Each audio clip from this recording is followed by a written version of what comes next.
I've shared a ton of Cricut projects here on my channel, but one of the things that I have never done, but I've always wanted to do is screen printing. So recently I just decided to buy a kit and try it out, and let me tell you, it is so much easier than I thought. So today I am partnering with Cricut to share with you a ton of tips and tricks that you can use your machine to create custom apparel and a ton of different other things with the screen printing technique, like this sweatshirt.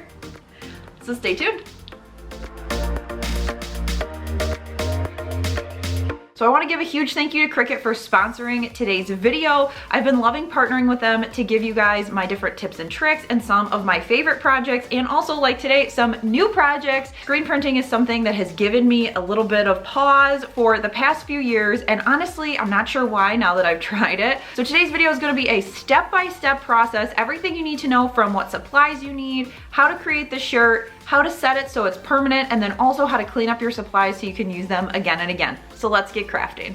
So first, let's talk supplies. I grabbed some sweatshirts from Jiffy shirts and also a t-shirt just from Walmart. This was from the men's section. It is a cotton shirt and it was under $5. And then for the actual printing process, you will need a screen, a piece of permanent vinyl, some squeegees, some ink, I'm using Speedball, and a spoon to spread your ink. And of course, you'll need a Cricut machine to cut out your stencil. I'm using a maker here, but you could use any Cricut machine to create your stencil. So if you don't have a maker, no problem. So step one is to create our stencil. So in Design Space, I'm gonna go over and click Upload on the left and select a pre-designed file that I've used in previous videos. This says, never underestimate a crafty woman, and I've uploaded this. You can do the same process if you design it in Cricut Design Space, or if you have another SVG that you want to use. I'm just zooming out and I'm selecting my file, and up on the right, I am going to make it 10 inches wide. My rule of thumb is I do anything between 9.5 and 11 inches, depending on the size of the shirt. I start with 9.5 inches, measure it out, and then I go from there. Now, when you're getting ready to cut, you're going to want to mirror your image, which is selected over here, and that's just going to flip it around. You'll see why we need that in a second. And I also scooch my design down so it's not all the way up at the top. The more space you have outside of your design, the better, because that is going to help you block the ink from getting where you don't want it. Now to cut it out, I'm using permanent vinyl that I had left over from another project. I found that screen printing is a great use for leftover vinyl or scraps. And then I'm going in, confirming that my mirror is turned on, selecting premium vinyl here for my maker. And then I'm gonna go over and hit the blinking button and let my Cricut do its thing.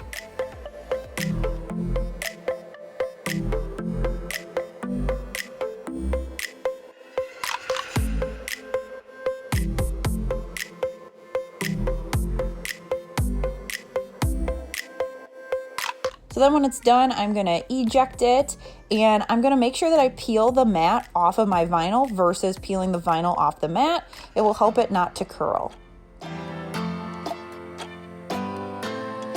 And now I'm gonna go through and weed out my design. So instead of weeding typically where you would take the outside off, I'm going to weed out the places where I want my ink to go. So here I'm doing the inside of the letters, and I'm making sure that the inside of letters like R's, D's, A's stay in there, because that is how I'm going to be able to screen print.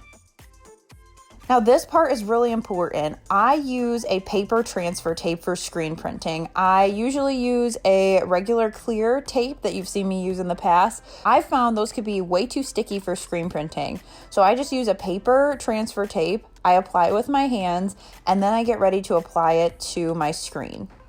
When you look at your screen, you've got a front and the back. The back is where everything has been stapled to, and the front is where you are going to print. The reason that you needed to mirror your stencil, and now that you're applying it to the back, is so when you squeegee down your ink, you are not going to risk peeling back any of the little pieces of vinyl. So I'm going to lightly peel back my backing paper, making sure that all of the pieces are stuck to that transfer tape. It may take a little extra time just because you didn't push it down with a squeegee or anything, but it's going to help you once you get it hooked to the screen so you don't peel up anything or have it stuck down too hard. It's definitely worth it to go a little slower in this process just to make sure you don't lose any of those little pieces. And if you peel it back and it doesn't stick, just push it back down and peel it back again. I like to push on both the back of the screen and the front of the screen to make sure that it is fully adhered. Then I give it one last push on the front, and then it's time to cover up the rest of the screen so that you don't have a chance of getting your ink where you don't want it. So I'm just taking regular old painter's tape and taping off each of the sides. And the reason I only need to tape the sides is because we moved our design to the center of that piece of vinyl when I cut it out. So there's extra space on the top and the bottom. Now let's prep our shirt. So I like to take a scrap piece of cardstock and stick it inside of the shirt just so there's no bleeding to the back. Then it's time to take your screen and line it up. So I like to measure anywhere between 3.5 to 4 inches from the collar of the shirt to get it in the placement that I like. Before I get printing, I set up my work area. I need my shirt, my screen, my squeegee, my ink, and then somewhere to put that squeegee when it has ink on it. The ink that I am using is fabric screen printing ink from Speedball. I just got it off Amazon, so I will link it down below. So to apply your ink, take your plastic utensil. I'm just using a spoon here. I scoop out a decent amount and put it across the top. If you didn't know, screen printing ink can be saved, so don't be shy with it. I found that the less that I use, the higher the chance that I am going to miss a part of my graphic. So I make sure to have a generous amount across the top so I can pull it across the entire graphic. Once my ink is ready, I grab my squeegee with my right hand because I'm right-handed, and I use my left hand to keep the screen in place while I'm pulling it, and I get to work. I use medium pressure to pull from the top to the bottom and then continue that across the top. Then I also look to make sure that I'm not missing any areas. Right now you can see in the upper right-hand corner of your screen, I have a little bit of that W and woman that isn't fully covered, so I make sure to get some ink on that before I pull it up. I typically do about 4 to 6 passes. I try not to do too many because it will smudge, but if you don't do enough and get it covered, that will be an issue too. Also, I would suggest a test run on something that you're not super passionate about so that you could get the hang of the different pressure and how to do it before you use a shirt that you don't want to ruin. And then when I have all this ink on my squeegee, I take my spoon and put it right back into the container, and then you aren't as wasteful. Then when you're ready, take your screen, peel it up gently, and voila! And here is what it looks like when it is complete. So the next step is to let it dry. I like to let mine dry overnight before I heat set them, and I just stick them on some laundry drying racks. Another cool thing about screen printing that I really like is if you want to make multiples of the same design, it's really easy to do so. So here I'm taking that exact same screen, following the same process, and creating another piece of apparel with that same one, but a sweatshirt. So as long as you're doing the same saying with the same color ink, you can make multiples, which is really great for parties, bachelorette parties, or if you're doing a large order. Now, when I was bringing my sweatshirt over, I accidentally smudged just a little bit of ink because it was freshly wet. No worries if you do that. I just took a little Q-tip with a little bit of water, and because it's water-based, I was able to just wipe it off and I was good to go. Now, while your shirts are drying, you're going to want to act pretty quickly and clean off your screen. Now, these screens you can use again and again. You just want to make sure that you clean them right away so that your ink doesn't set within the little holes of the screen.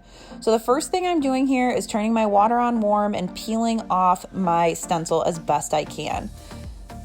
Because the ink gets it wet, you'll be able to peel it off a lot easier than you would think with permanent vinyl, and also make sure to get off all of your painter's tape as well. Then I'm taking my little hose in my sink and I am just spraying the water just to get everything out of the little crevices, as you can see here. I will use my hands, hold it up to the light, and really make sure that I get all of the ink out of the screen. I also want to make sure that I get it out of any of the crevices of where it is stapled. I also have a special sponge that I use just for my screens to clean them off, just so it doesn't get mixed in with any of my kitchen sponges. Then I just put it on top of a paper towel on my range and let it dry.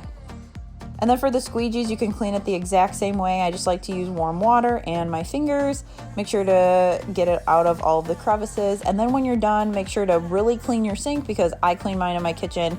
And because it's not food safe ink, you want to make sure that you get that clean. So now it is the next day and we are going to heat set our shirts so that they are permanent. So the first thing I do is put my little heat press pillow inside of my shirt so that I am not pressing directly on the table. And I'm also setting my Easy Press 2 to 320 degrees for 40 seconds. I like to use a piece of butcher paper, or you could use a Teflon sheet. This is just one that I had left over from some infusible ink. I'm giving all parts of my design even pressure for those 40 seconds. And once that's done and cooled, you have a permanent t-shirt, sweatshirt, whatever you are creating. And I took it one step further and made it into some merch. So I put Whiskey and Whit DIY on the back of most of these crafting ones, and I absolutely love it. For size reference, this shirt that I got from Walmart is a men's medium, and it fits me pretty well.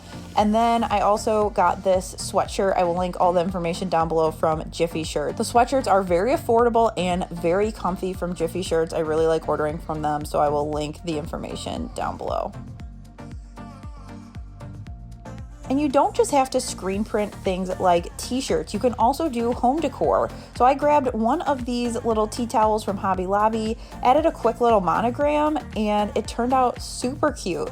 And I actually had a little mistake where part of the laurel wreath wasn't fully printed, and so I just went through with a Sharpie and was able to fix it. So if you're using black ink and have that issue, you can easily fix it. What I like about this is that it is super permanent. You don't have to worry about people drying their hands on this towel and having any heat transfer vinyl crack or peel. And this would also make a great gift for a wedding or a housewarming. I also have been loving trying out screen printing on other things like koozies. This one here, I added a really fun Luke Combs quote, and it is a tall, skinny koozie. I had some leftover from my sister-in-law's recent bachelorette party, and it was so fun to customize different things. And for those of you that are Finn fans out there, I was able to create this really adorable shirt for him that includes his favorite cartoon character, Bluey. Do you have Bluey on your shirt? Yeah. You love Bluey. Once I created a TV show inspired shirt for Finn, I wanted to create one for myself, so I made this Rose Apothecary sweatshirt. One of my favorite things about owning a Cricut is the money that I save. Sweatshirts like this can easily go for 40, 50, 60 bucks online, and I love being able to customize it myself for much cheaper.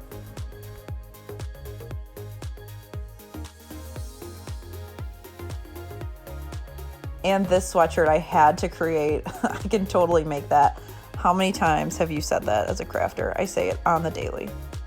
I am so excited I decided to take the plunge, buy that kit, and try to screen print using my Cricut, like I said, and hopefully, as I showed you, so much easier than I thought. I'm so excited to wear all of these different sweatshirts as well as the t-shirt that I made. Finn is loving that Bluey shirt, so we've got a ton of different options, especially heading into fall. I can think about all the fall sweatshirts and Christmas things, gifts, all of that fun stuff. So I will link every supply that I used in this video down below. Let me know, have you tried screen printing? And if not, are you going to after seeing this? Another huge thank you to Cricut for sponsoring today's video. Hit subscribe if you haven't done so already so you don't miss a future Whiskey and Whit video. I'll also link my full Cricut playlist for you here if you're starting here and want to learn some other tips and tricks and other projects, and I will catch you in the next one. Bye!